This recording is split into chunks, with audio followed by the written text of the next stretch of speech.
I'm a highly educated man, the kind of educated that still chooses sweat over spreadsheets and iron over ego. I've spent years in classrooms, labs, and libraries, learning how systems work, how patterns repeat, how discipline beats talent when talent gets lazy. But education never made me fragile.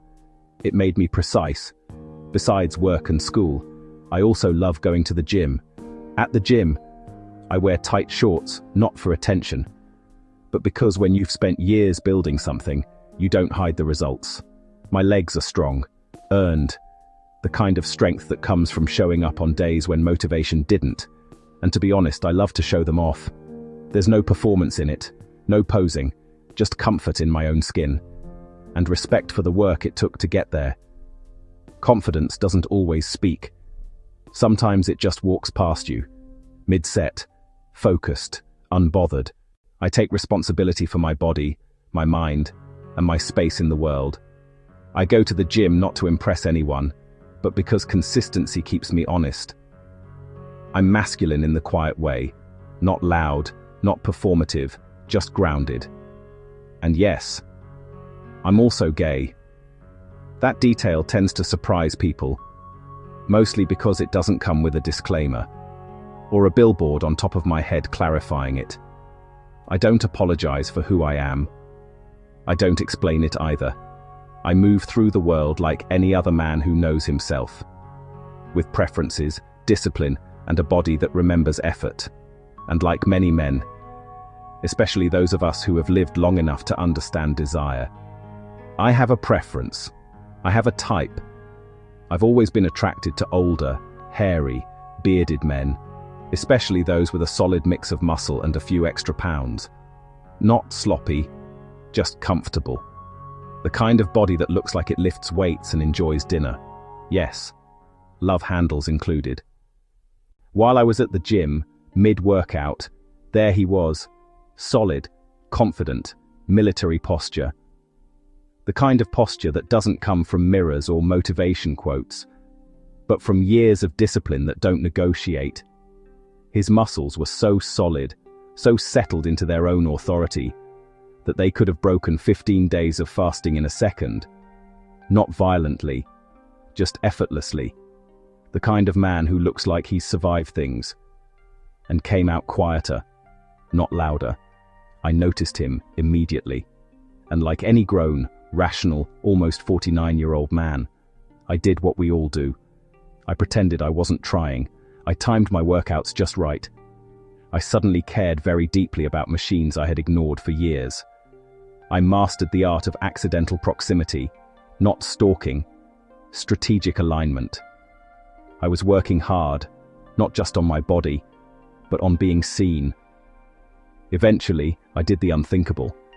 I spoke to him, casually, respectfully, masculine to masculine.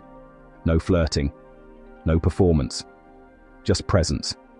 After all, I did not know if he was gay or not, and I prefer my teeth where they are. And somehow, that worked. We talked, we laughed. Even though my first though came from desire, a connection formed, not sexual, but familiar. Then came the invitation.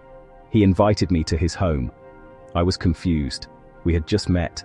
We had only started talking, slowly building something that looked like a friendship. But there was a reason, a social event, at his house. That's where I met his wife.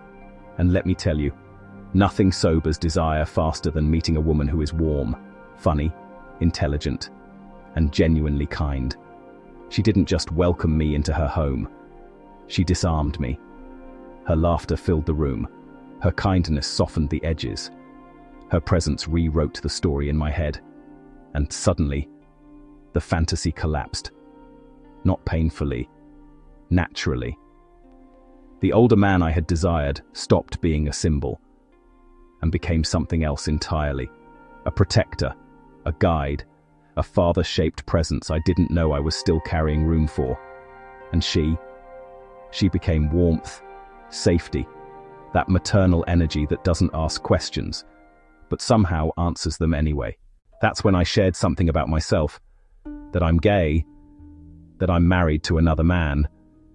Their response changed the way I see things, permanently. They said they didn't care, they didn't judge. And then, almost casually, they added, "They have one son. He's also gay." That moment, right there, changed everything in me. What surprised me most wasn't losing desire. It was realizing I didn't lose anything at all. I gained clarity. Because sometimes what we think is attraction is actually hunger. Not hunger for sex, but for belonging, for structure, for something steady enough to lean against. I walked into that situation thinking I wanted a man. I walked out realizing I had encountered something rarer, a glimpse of family.